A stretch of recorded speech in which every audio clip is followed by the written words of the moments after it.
Welcome back. everyone. Hey, welcome back to the Remix Morning Show. You know who it is. It's us. It's Women's Wednesday.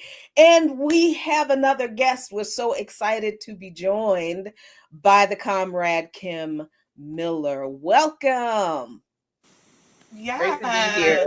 Yes, from the Haiti Americas team. Say it loud, say it proud. Yeah, and also, yes. Kim is also part of the Climate, Environment, and Militarism Committee as well for BAP. So Kim is in Miami, and I did want to talk a bit about the week of action because, you know, a lot of things are happening in Florida. But we were just ending a conversation on the UN Security Council, and I know that you have some thoughts and opinions about that vote, and I did want to hear, or at least express. I seen your tweets go a little viral, so I did want to give you an opportunity to express some of that, especially being a part of the Haiti Americas team and some of the things that we have forewarned about the use of the UN Security Council. Right. Well, I was actually referencing an amazing piece written in Hood Communist by Erica and Austin regarding the parallels between Haiti and Palestine. And I think the Haiti Americas team in BAP is actually really foundational to drawing these really crucial anti-imperialist parallels, because one thing I've noticed in working with the Haiti Americas team is the way in which Haiti and Gaza are treated as test cases within these larger colonial and imperialist structures, and the way in which regional bodies and neo-colonial blocs, whether it's CARICOM in the case of Haiti, in the OAS in the case of Haiti, or it's the Arab League or the OIC that we've just seen, that kind of all collapse around this US-led order, capitulating to US interests, that end up actually throwing Haiti or Palestine under the bus, and they don't actually care about maintaining and protecting their sovereignty. So I think looking at the UN Security Council, it ends up where these regional bodies or regional states are deciding for these, our indigenous or sovereign people, and it ends up usurping their own rights to self-determination. So I think looking at this UN Security Council vote, it wasn't surprising, because in September we were, the Haiti Americas team was trying to look at this gang suppression force that was being put up to a vote that drastically expanded, and the militarization of Haiti, and again, this transitional body that didn't listen to the Haitian people's voices in terms of deciding their own political future. And we're seeing right now with Gaza, with this peace council that's going to be headed by Donald Trump, denying Palestinians their own right to their political future. So it's just, the parallels are stunning to see, and I'm really happy that the Haiti Americas team is there to provide this clear analysis about where to go forward. All right, thank you. I'll try to put the link for that article that Austin and I wrote, but much of it is to the point that you're making. I do want to be able to transition into Venezuela, because I do think there are some connections there as we talk about Haiti being a laboratory regionally. So the Black Alliance for Peace has joined over 30 plus organizations for this week of action that started on Saturday and concludes this Saturday. But I did want to ask you a bit if you wanted to contextualize Haiti and Venezuela, and what is the U.S.'s interest in Venezuela at this time, and how yeah, we can leave it with those two questions. I think I'm a heavy question asker. So the U.S. has had its claws on the Bolivarian project for decades, we can say. It's been bipartisan. I know Jackie has spoken on this. It's not something that's unique to Trump. I've been protesting when it was I first got involved in activism in 2014 when Obama was backing the far-right Leopoldo Lopez in that coup attempt in 2014, which really began the sanction kind of economic spiral of the Venezuelan economy. Just looking even before that with George W. Bush, the 2002 coup attempt, thinking right before the coup in Haiti, right? And that was 2004. We could look to the first Trump administration, 2017, where those crushing sanctions, oil blockade, then intensified with the illegitimate leader Juan Guaido being sought to be imposed on the Venezuelan people. Then with Biden keeping these, for the most part, crushing sanctions in, as well as doubling the bounty on Maduro to 25 million right before he left office. Then Maduro doubling that to 50 million. I mean, you can just go consecutively by president to follow the timeline. And what it really signals is that the Bolivarian project is so important for a pan-Caribbean vision of resource autonomy, speaking out to Afro-Caribbean, Caribbean indigenous solidarity. Why it's so important to crush the whole notion of what Petrocaribe and what that symbolizes for these small islands. I know I researched Dominica in the Eastern Caribbean, and those loans through Petrocaribe after Tropical Storm Erica, it was really helpful that they got that financing from Venezuela, so they didn't have to be under the IMF dictates. So that's the significance of Venezuela. It provided an alternative financing model for the Caribbean. And that's why CARICOM is, neocolonial as CARICOM is, does not want the sanctions on Venezuela and try to pressure the U.S. to get those sanctions off, because the whole region suffers because of the U.S.-led imperialist order that Venezuela has bravely stood up against. And that's why the Maria Corina Machado, the opposition leader, wants to keep it very much within that U.S. Washington consensus through this free market ideology imposed on Venezuela, keeping the oil within U.S. corporations so the people can have access to their own resources. So this is about, like I said, trying to erode sovereign development models and keeping up with the, like I said, Washington consensus, which is what they want to do to keep everyone in line. Yeah. No, that's extremely important. I think being able to lay out the history, long history of interventionism into Venezuela, into the Bolivarian Revolution and project is very, very important. Speaking to that, actually, I wonder if you could speak to how it goes from, soft power, right, and lawfare, the creation of the Lima Group in 2011 or 2012, around that time. And even, going up to 2022 when the Lima Group ends, right? And this is actually, I've written quite a lot on Peru. This is what precipitates the coup against Castillo, right?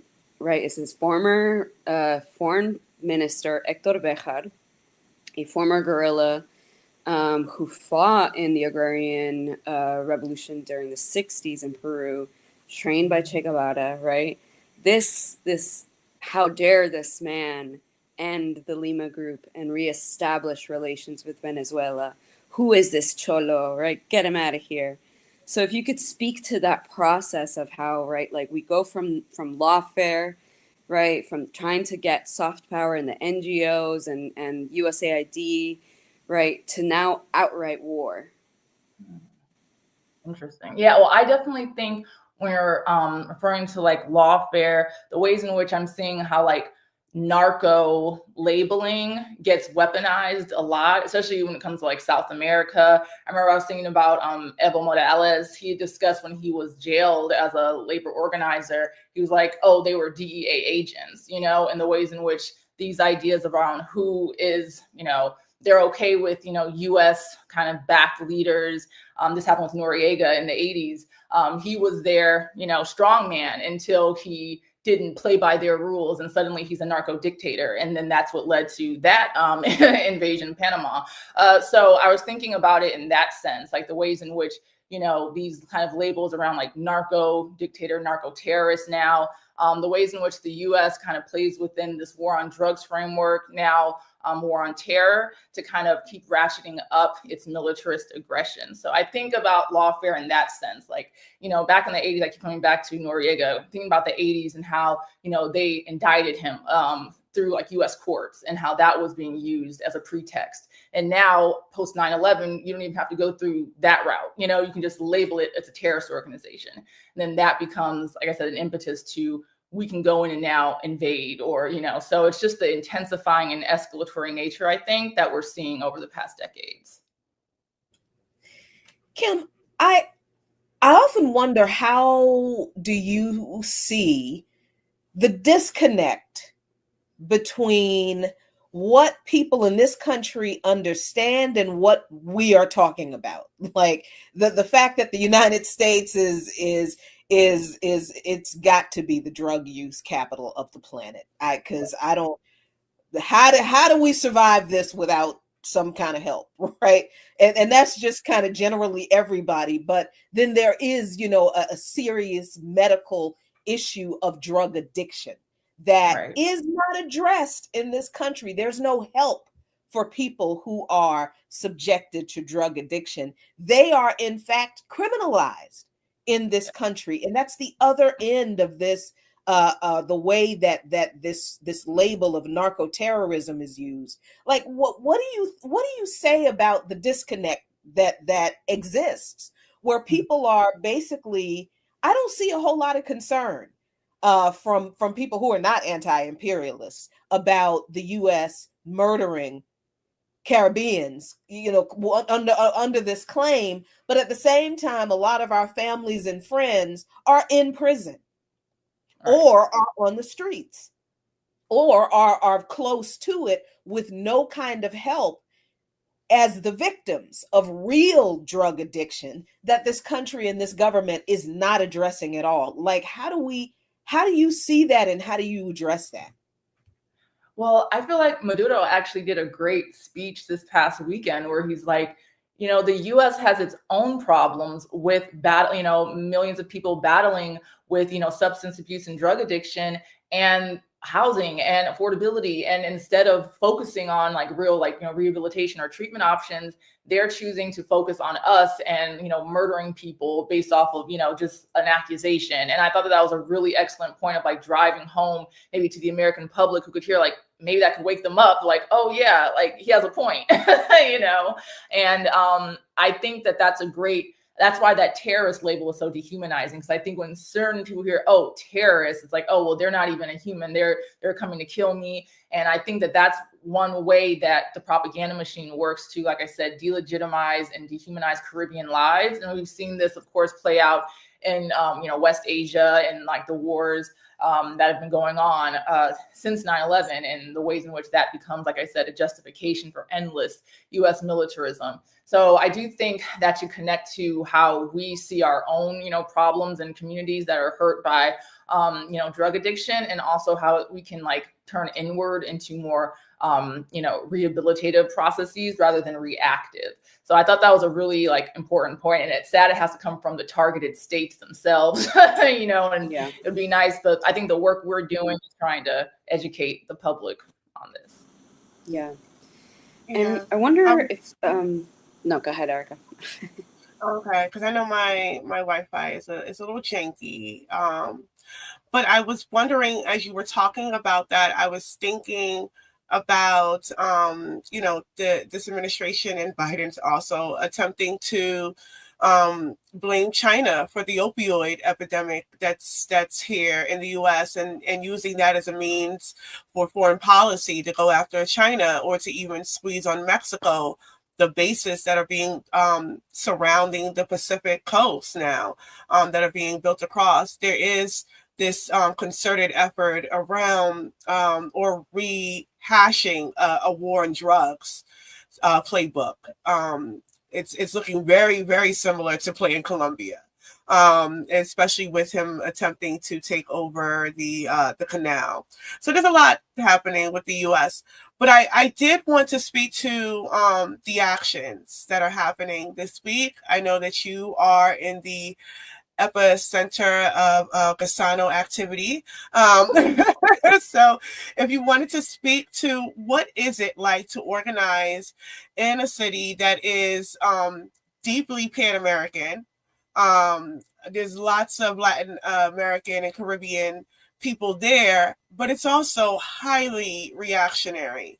So what does it mean to be in a city like Miami, advocating for Venezuela, or even encouraging other Caribbean communities to join in this advocacy as members of the diaspora?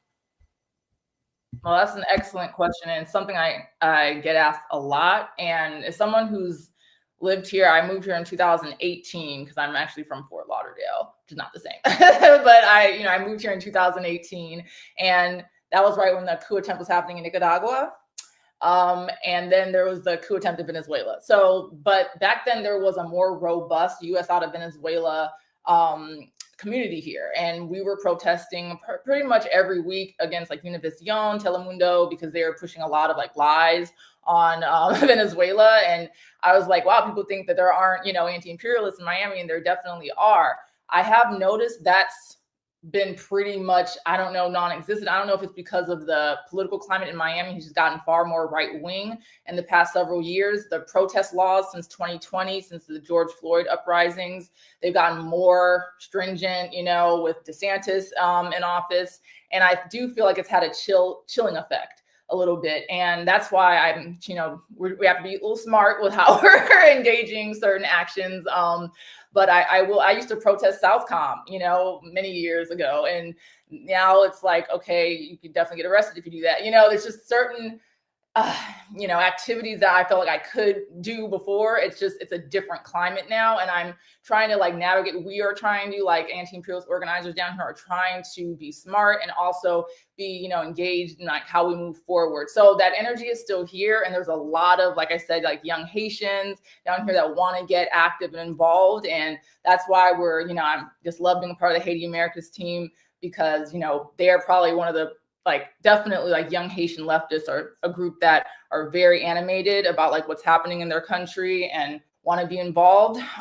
But yeah, in terms of the other demographics have gotten far more right wing. This is the first time Miami went pro-Trump. I mean, a lot of people think Miami is just like always Republican, but it's not. It's one of the more liberal areas of Florida, and not anymore.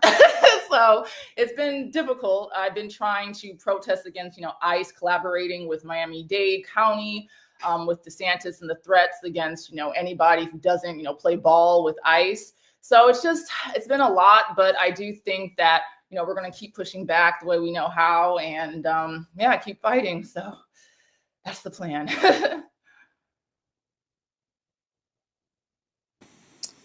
Yeah. Jackie, do you want to add any other questions? Okay.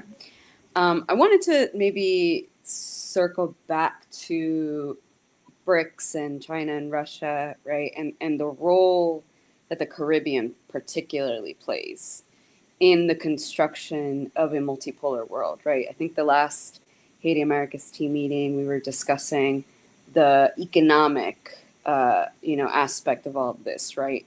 So I wonder if you can talk about literally the Caribbean and those waters as being very geostrategic sea trade routes. And so why, this would be one of the battlefields.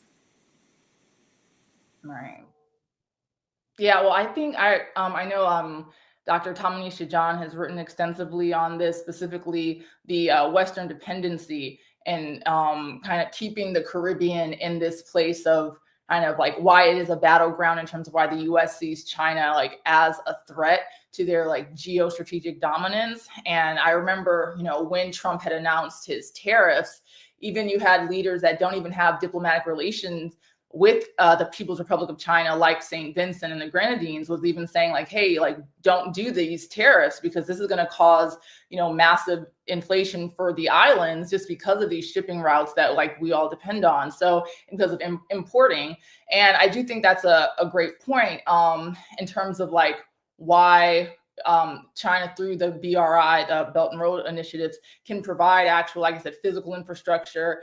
Again, China without these kind of like, again, IMF dictates, because that's really just what I see in my research from like a post-disaster lens, becomes a way in which the U.S. consistently pushes austerity, limited budgeting constraints. So then the Caribbean constantly finds itself in these positions where they don't have enough capital to be able to, decide how to like spend the little revenue they can get on their people, right? And I do feel like, China can serve as a counterweight to that, but it becomes tricky because you still have these dependencies, these structural dependencies. And that's why tourism is kind of still much a developed model. So yeah, it's definitely an interesting side. I want to get more into the economic layers of that, but for sure, I do think that the IDB, again, these are all Western kind of prescriptive models that the U.S. loves to push on the region. And I do hope that there can be more alternative counter-hegemonic, forces that continue to contest that, because it allows more space for autonomy. Yeah. And these are the actual conversations that should be had in CARICOM, because it's as a body, as an institute, it as an institution, it exists so that they can figure out how economically they can move and exist with one another. But instead, they are making plans for Haiti. But I did want to, before you conclude, because you mentioned a little bit about your work on Dominica, and I would like for you to speak a bit on that, and just in general, the impacts that you see much of this having on the region in totality. And when I say this, I'm talking about the invasion, the attempts to invade Venezuela, the conversations happening around it, the role that other Caribbean nations are playing. Yeah. Right. Yes. Well, one thing that I think is a benefit of researching like one of the Lesser Antillean islands is that they were the most, engaged with ALBA, which was, an alternative bloc that was meant to kind of challenge the more like OAS dominated. It was like founded by Cuba, Venezuela, and I believe Nicaragua. And, out of all the CARICOM states, it's mostly, I believe, the Eastern Caribbean bloc that would be in ALBA. So Dominica is a member of ALBA. And like I said before, it benefited greatly from PetroCaribe, and I studied that only like in my own research, because I look at how Dominica seeks to kind of create climate resiliency after Hurricane Maria, and the ways in which these natural disasters create cycles of dependency for small island developing states. And we just saw Hurricane Melissa, devastate Western Jamaica. So it creates this idea where the IMF then sweeps in and says, oh, here's this, model of kind of post-disaster recovery that doesn't take into consideration the larger structural forces that end up kind of creating debt.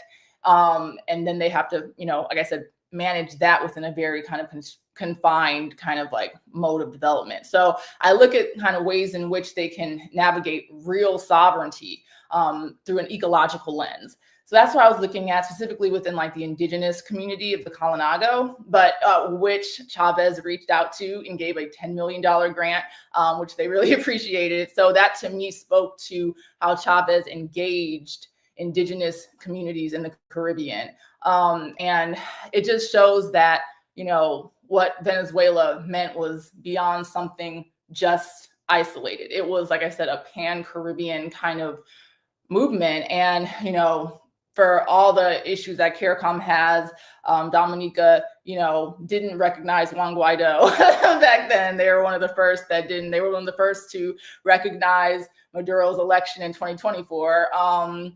Because of that, bond they've had. And, even though people said, oh, he just bought them off with oil, but it wasn't that. They really do appreciate the solidarity that Venezuela has shown them. So I say that to say what, the Prime Minister of Trinidad and Tobago has been doing has, like Erica has mentioned, isolated herself from a lot, several CARICOM, if not the whole bloc, because of her extremely aggressive posture on Venezuela, because Venezuela has meant a lot to CARICOM. It just has. So that's what I look at. But it's just been interesting to see how it all kind of connects, and the entire Caribbean is made vulnerable by, what the U.S. is doing, especially, thinking about also Puerto Rico, the remilitarization of Puerto Rico and Roosevelt Roads. And it's been a very deep wound for many Puerto Ricans seeing that militarization happening of their islands. So something to think of. Yeah, Kim, this really sounds to me like the answer to the what's it called? The Afro-pessimism, anti-Blackness, we don't have anything to do with them argument that we deal with all the time. How do you see this week of action and these actions addressing some of that? Do you think these actions will help people understand better our connections with the rest of the world, and why what this government does really does affect us, even if we don't entirely understand how other countries are connected to other people? Right. Well, one thing when I actually attended a talk by Dr. Layla Brown, who studied Pan-Africanism within the Venezuelan context, was that the Bolivarian project was very much a Pan-African movement as well. And there was a lot of Afro-Venezuelans that finally felt like they had a voice within Venezuelan society. So even within the lens of like reading through Blackness, I think that the Venezuelan project provides something for us to look at and like, oh, wow, like this is an empowering framework for us as well. Even if, we might be, North American, we could look to and see these projects like, oh, okay. And also how racist the opposition is in terms of the caricatures they've used against Chavez as an ape. And, we know that where that stems from, so I think that we're actually being able to strengthen our focus around like Pan-Africanism by looking at the Venezuela model and seeing how they're building with, the Sahelian states and like what that means for the global kind of like anti-imperialist, anti-colonial struggle. So.